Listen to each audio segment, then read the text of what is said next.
उल्टू अहाना के सीनियर से मिलकर कराया अहाना को सस्पेंड।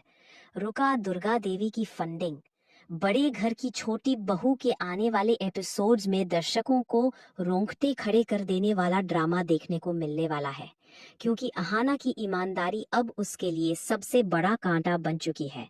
अहाना ने अपनी मेहनत और लगन से जिस मुकाम को हासिल किया था और जिस तरह से उसने पारो को पोल्टू के चंगुल से छुड़ाकर उसे एक नई जिंदगी और हक दिलाया, उसने पोल्टू के भीतर बदले की ऐसी आग जला दी है जो अब अहाना के पूरे करियर और उसके ससुराल की खुशियों को राख करने पर आमादा है।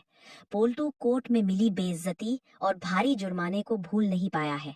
उसे इस बात का गहरा मलाल है कि एक मामूली सी बहू ने उसे सरेआम अदालत में नंगा कर दिया। अब पोल्टू का सिर्फ एक ही मकसद है और वो है अहाना के गौरव को मिट्टी में मिलाना। इधर अहाना बेखबर है कि उसकी पीठ पीछे कितनी बड़ी साजिश रची जा रही है। उसने अपने ऑफिस में ईमानदारी का परिचय देते हुए गोपाल और उसकी टीम के उन फर्जी प्रोजेक्ट्स को ठुकरा दिया था जिनसे वे लाखों का कमीशन खाने वाले थे। अहाना ने उन फाइलों को कचरे के डिब्बे में डाल दिया और उसकी जगह अपनी सास दुर्गा देवी और घर की अन्य बहुओं के उस हुनर को चुना जो वाकई में इस देश की मिट्टी से जुड़ा था। दुर्गा देवी और बहुएं रात दिन मेहनत करके जो मिट्टी की मूर्तियां बनाती थी, अहाना ने उसे एक प्रोफेशनल प्रोजेक्ट के रूप में पेश किया और उसे सरकारी फंडिंग के लिए मंजूर करवा लिया। शाम को जब अहाना घर लौटी तो पूरे परिवार में खुशी का ठिकाना नहीं था। अर्जुन अपनी पत्नी की इस उपलब्धि पर फूला नहीं समा रहा था और दुर्गा देवी की आंखों में वो सम्मान था जो उन्होंने कभी सपने में भी नहीं सोचा था। लेकिन इस खुशी के माहौल के बीच घर की पिशिमुनी के चेहरे पर ईर्ष्या की लकीरें साफ देखी जा सकती थीं। पिशिमुनी को हमेशा से लगता था कि अहाना इस घर पर राज करना चाहती है और अब सरकारी प्रोजेक्ट के बहाने उसने दुर्गा देवी को भी अपने वश में कर लिया है। पिशिमुनी को अहाना की यह तरक्की फूटी आंख नहीं सुहा रही थी। उधर पोल्टू ने अहाना के ऑफिस के बाहर डेरा डाल दिया था और उसे जल्द ही पता चल गया कि अहाना का सबसे बड़ा दुश्मन ऑफिस के अंदर ही मौजूद है, गोपाल, जो अहाना की वजह से अपने भ्रष्टाचार के धंधे बंद होने से तिलमिलाया हुआ था। उसे जब पोल्टू ने यह राज बताया कि जिस प्रोजेक्ट को अहाना ने पास किया है वो उसके अपने ससुराल का है, तो गोपाल की आंखों में एक शैतानी चमक आ गई। उसे समझ आ गया कि अहाना को रास्ते से हटाने का इससे बेहतर मौका फिर कभी नहीं मिलेगा। गोपाल और पोल्टू ने हाथ मिला लिया। दुश्मन का दुश्मन दोस्त होता है, यह कहावत यहाँ सच साबित हुई। पोल्टू ने गोपाल को वो सारे सबूत और घर के पते मुहैया कराए जिससे यह साबित हो सके कि अहाना ने अपने पद का दुरुपयोग किया है। अगली सुबह जब अहाना ऑफिस पहुंची तो उसे जरा भी अंदाजा नहीं था कि उसके पैरों तले से जमीन खिसकने वाली है। बॉस के कैबिन में गोपाल और उसकी पूरी मंडली पहले से ही घात लगाए बैठी थी।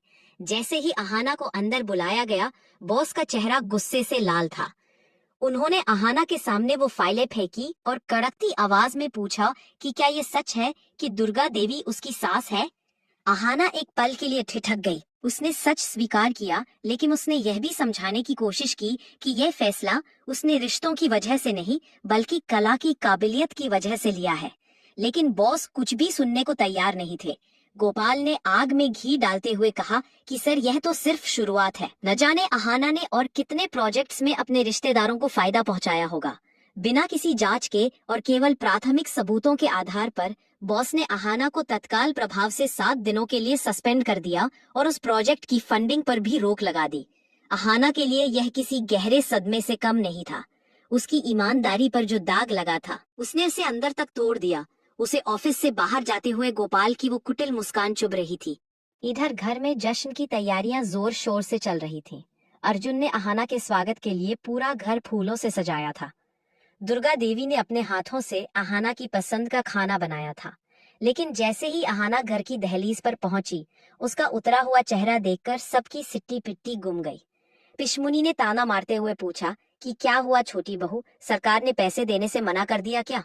अहाना की खामोशी और उसके हाथों में मौजूद सस्पेंशन लेटर ने पूरी कहानी बयां कर दी।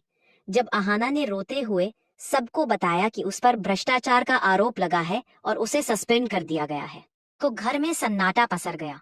अर्जुन उसे संभालने की कोशिश कर रहा था, लेकिन पिशमुनी ने इस मौके का फायदा उठाने में देर नहीं की।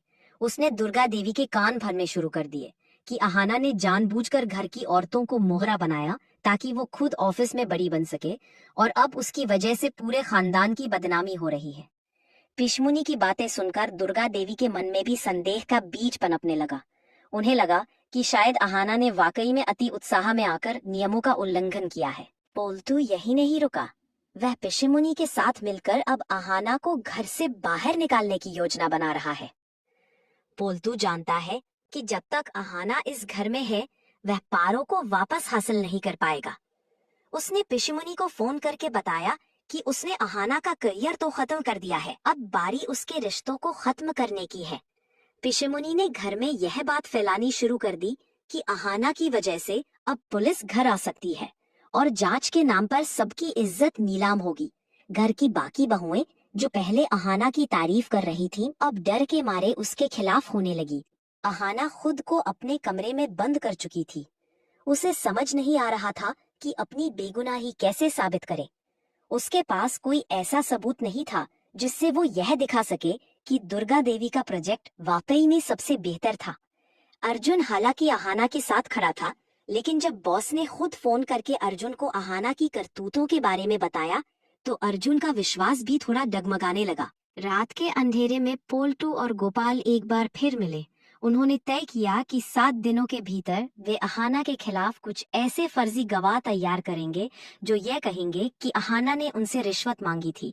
पोल्टू की बदले की आग अब जुनून बन चुकी थी। वह अहाना को सलाखों के पीछे देखना चाहता था। वहीं दूसरी ओर अहाना ने हार न मानने का फैसला किया। उसने अपनी आंखों के आंसू पोंछे और यह ठान लिया कि वह अपनी खोई हुई इज्जत वापस पाकर रहेगी। उसने चुपके से ऑफिस की उन फाइलों तक पहुंचने की कोशिश शुरू की जिन्हें गोपाल ने रिजेक्ट किया था। उसे यकीन था कि अगर वह उन प्रोजेक्ट्स की सच्चाई सामने ले आए तो गोपाल का पर्दाफाश हो जाएगा, लेकिन राह इतनी आसान नहीं थी। पिशिमुनी अहाना की हर हरकत पर नजर रख रही थी। उसने अहाना का पीछा किया और देखा कि अहाना देर रात किसी अजनबी से मिल रही है, जो दरअसल ऑफिस का एक चपरासी था जो अहाना की मदद करना चाहता था। पिशिमुनी ने इस बात को बड़ा चढ़ाकर दुर्गा देवी को बताया और यह साबित करने की कोशिश की कि अहाना अब घर के राज बाहर वालों को बेच रही है।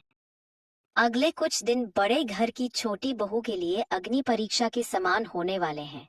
एक तरफ पोल्टू का बाहरी हमला है और दूसरी तरफ पिशिमुनी का अंदरूनी षड्यंत्र। दुर्गा देवी जो अहाना की सबसे बड़ी ताकत थी, अब धीरे धीरे उसके खिलाफ होती जा रही हैं।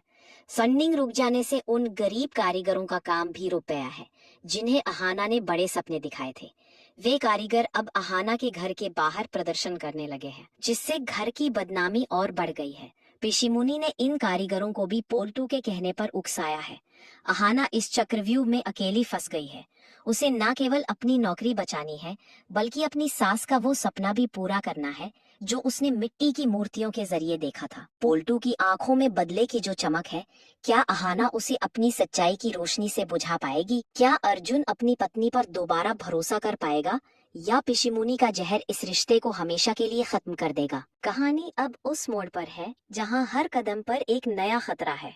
अहाना को यह साबित करना होगा कि कला और हुनर का कोई रिश्ता नहीं होता, और अगर उसने अपने घर वालों को चुना तो वो उनकी काबिलियत थी, ना कि उसका मोह।